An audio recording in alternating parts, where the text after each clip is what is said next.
What was it that led Jack Abramoff and over 80 congressmen and staffers to a mysterious chain of islands in the middle of the Pacific Ocean?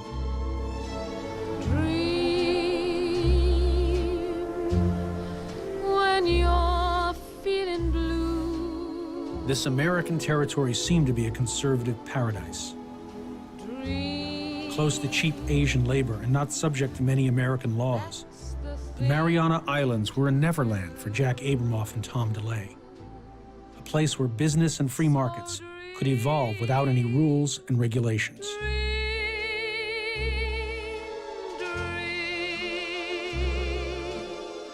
The Marianas Islands is a Galapagos island of free enterprise. Before they went into inviting businesses to come, they were like an Indian reservation. They were totally dependent on the government. Their society was absolutely shredded. High alcoholism, high drug use, huge divorce rate. It was just a disaster. And the people decided to bring in free enterprise, and it worked. The free enterprise solution was to exploit special legal loopholes created for the Marianas. Local businessmen could open garment factories, import foreign workers, pay them far less than the minimum wage, and then ship finished goods to mainland America with the label, Made in the USA. This was a huge cash cow. If you operated out of Saipan, there was no quota, and you could pay the workers at that time. It was like $1 something an hour. Over 40,000 foreign workers came to the American Commonwealth of Saipan looking for opportunity.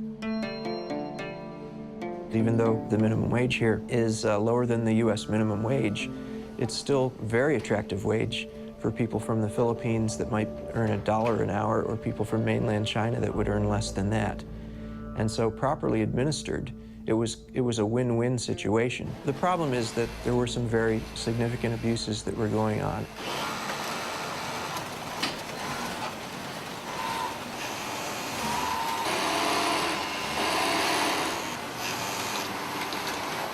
The fact that the immigration laws of the United States were not applicable there, the fact that the labor laws, the minimum wage laws were not applicable there, you started to see a perfect storm for those people who then wanted to exploit that. Before they go to Bangladesh and they talk about the Commonwealth, and they can bring us to the Saipan and we can earn a big money, near about $1,000 a month.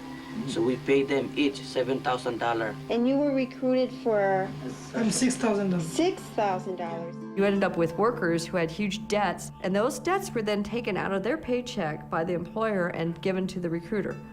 And so they were basically indentured servants. These are your pay stubs? Yeah. But did you ever get money? Don't get the money. You don't get the money? Yeah. So you worked for 3 months with no pay? Yeah. Stories emerged of 7-day work weeks and 18-hour days. Companies kept files of runaways who fled because of rapes and beatings by foremen. Some women were chained to their sewing machines. Pregnant workers were pressured into having abortions lest they lose their jobs. Passports were confiscated. They came there thinking that they were going to make a real contribution to their family income. Many of them did find work in the factories, but others, what they found was something very different. And so some of them found themselves in the, as cocktail waitresses, and then cocktail waitresses became dancers, and then dancers were asked to participate in prostitution. And it just was a downward spiral for these young women. 1 hour. 1 hour, $6. The exploitation went on for several years. Everybody chose to look the other way because of the influence that the garment industry has had over the years. Human rights groups began to investigate. They secretly talked to workers, posed as businessmen, and filmed factories with hidden cameras. Their reporting led to lawsuits, labor fines, and an attempt by Congressman George Miller to bring Saipan under greater federal control. There is a bill put to the House that they want to take over. Well, what are you going to do if that happens? To close the factory. Protecting Saipan's factories from government rules and regulations. This was a job for super lobbyist Jack Abramoff.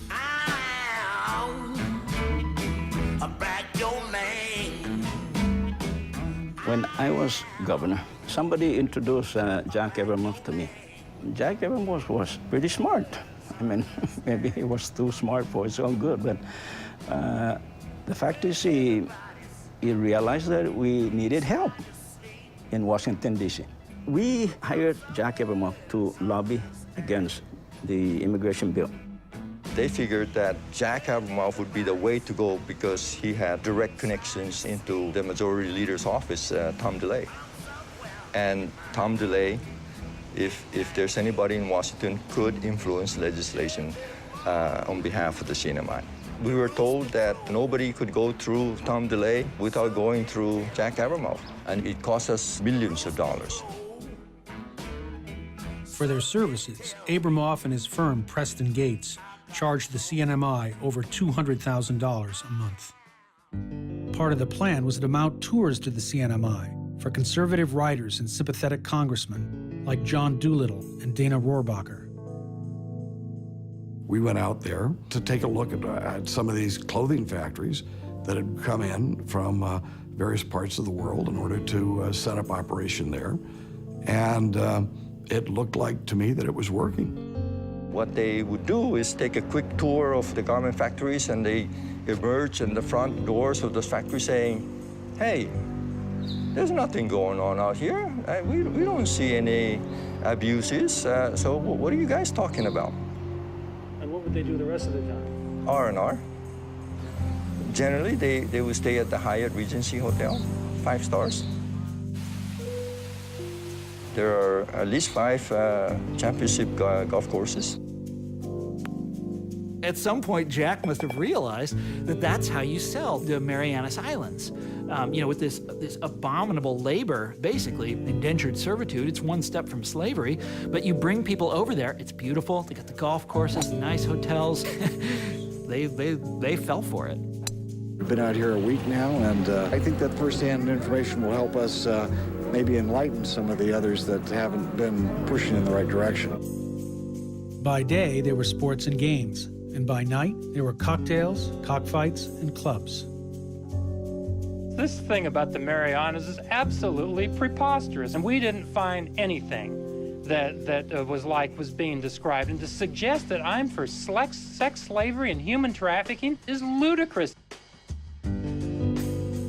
One member of Congress after another was going out there looking around saying, looks good to me. And Jack Abramoff said, I can help you. As a special take-home gift, Jack arranged for some of the touring congressmen to receive campaign contributions, often from local factory owners. Grateful congressmen acted as the Abramoff marketing team, promoting him to his clients. Let me just note this to you, the way Washington works. If you'd have had a non-voting delegate, and they would have come to me and said, I want you to go out to Saipan, I probably wouldn't have gone. Instead, you had, whoever it was who hired Preston Gates, hired people who knew me and knew how the system worked to represent your interest.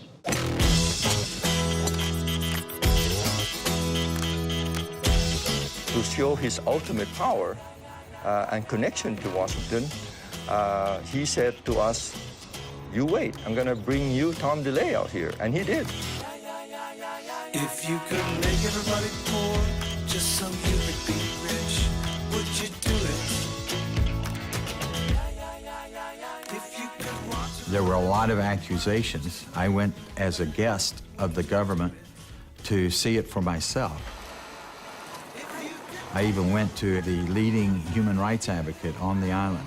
Can't remember his name, but it was a Catholic priest there, and asked him to show me one case of a human rights abuses. There were none.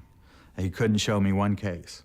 All the lies that the liberals and George Miller told about the Marianas Islands were not there because I looked for them. Congressman Miller was the only one who actually wanted to meet with the workers.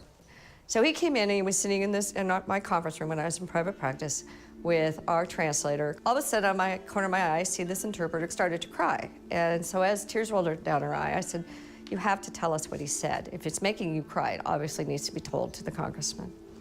And she said that he had asked her to tell Congressman Miller, since he was such a powerful man and a federal elected official, could he please buy one of his kidneys so that he could have the money to go back to China? Could you buy my kidney? And I said, no. And he said, well, could you arrange that I could sell my kidneys so I could pay my debt and go home? I mean, they were that severely trapped. While in Saipan, DeLay attended a party in his honor, hosted by Willie Tan, the largest garment factory owner on the island. I'm a very good friend of Tom DeLay, and Tom told me, say, Willie, as far as we are in power, they can even see the light at the end of the tunnel. Willie Tan helped pay for congressional trips, arranged the factory tours, and sent hundreds of thousands of dollars to DeLay's private foundation and the campaigns of President Bush and other Republicans. Jack Abramoff sought to frame the cash flow as a crusade for economic freedom. To help spread that gospel, Abramoff enlisted the services of his old friend, Grover Norquist. Thanks to Jack, money from Saipan garment factories started flowing to Norquist's think tank. As if on cue, Norquist started promoting the cause of the Marianas in his famous Wednesday war councils for the Republican Party. How's it going in the Senate? What can we most effectively do to help? Somehow, Chinese factories in a U.S. territory in the Pacific suddenly become a free market issue. And so somebody says, gee, I always thought those places in the Marianas were Chinese sweatshops. And they no, and then it's not they disagree with you, they will destroy you.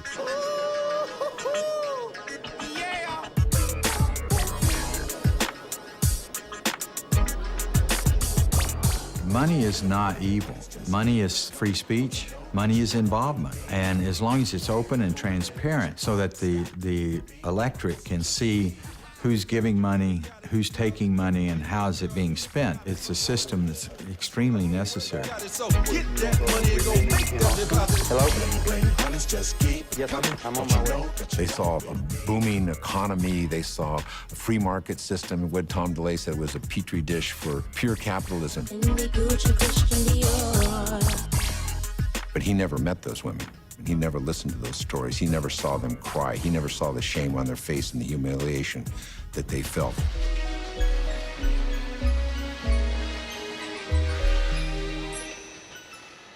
So we came back again with trying to say, at a minimum, we thought Congress would change the minimum wage law and would change the immigration law to protect these people. But that didn't happen in the House. Yes, there was a problem 5 years ago, but now we are forcing these employers to honor their contract. Every independent group that's looked at this has found it to be just the opposite currently going on in the Northern Marianas. What happened? Well, I know now what happened. I didn't fully understand at the time what happened. It turns out that, the House Majority Leader, Tom DeLay, was running a protection racket to keep these people in business, and his friend Jack Abramoff is their lobbyist. I was working through Jack Abramoff with the government of the Marianas Islands, and I came back and I stopped the George Millers of the world. It's fairly simple. If you're in leadership, you can pick up the phone and call a committee chairman and say that bill's not coming out of committee. So Tom told me, forget it, Willie. No chance. And you know what he did? He called those guys. He called up the guy who's in charge of the committee. His name is Don Yap from Alaska. Yeah, I know, yes. And then say, Don, nothing wrong with the CNN money. I say, you got to go there. Congressman Don Young did go to the Marianas. Protesting workers confronted him, but Young was unmoved. He helped delay block reforms. His reward? Thousands of dollars in campaign cash and fundraisers from Abramoff. The Marianas were a money machine for Abramoff and DeLay. Then suddenly, without warning, their favorite governor lost his re-election campaign. The new governor canceled Jack's contract, just like that.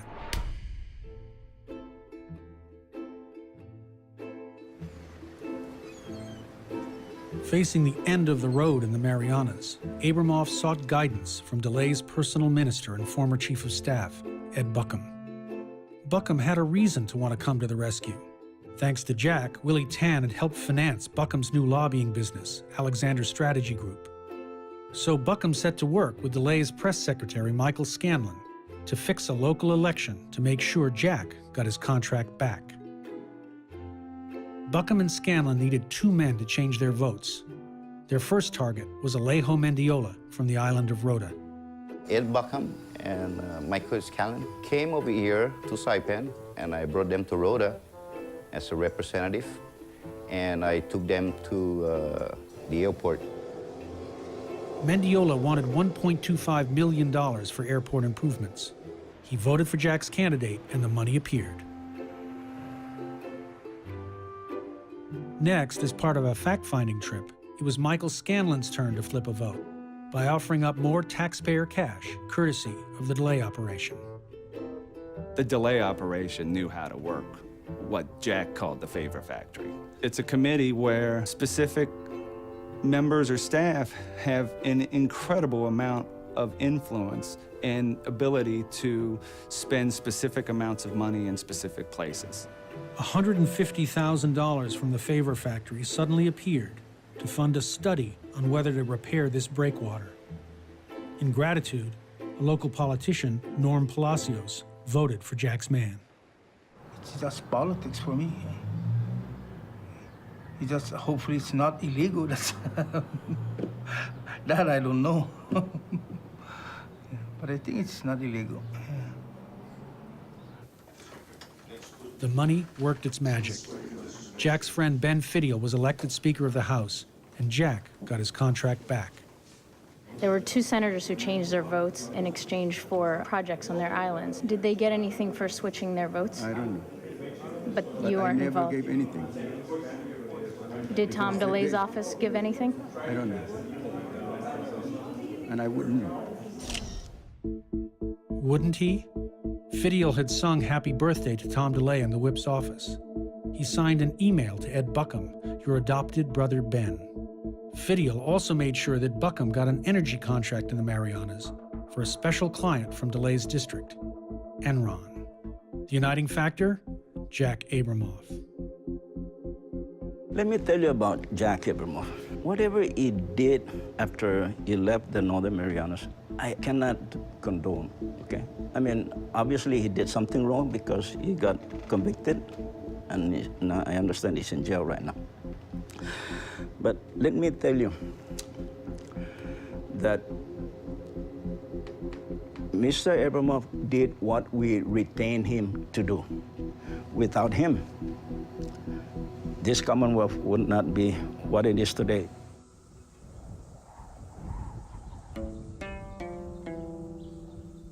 Today, the garment industry has all but abandoned Saipan. New worldwide trade treaties have eliminated the Marianas loophole. Factory owners have moved on in search of the cheapest labor money can buy, leaving behind environmental disasters, rootless immigrants, and a thriving sex trade. That is what capitalism looks like when you turn it loose. That's why we have a regulatory state. And when you take the regulations away, as lobbyists like Abramoff wanted to do, the Marianas is what you get.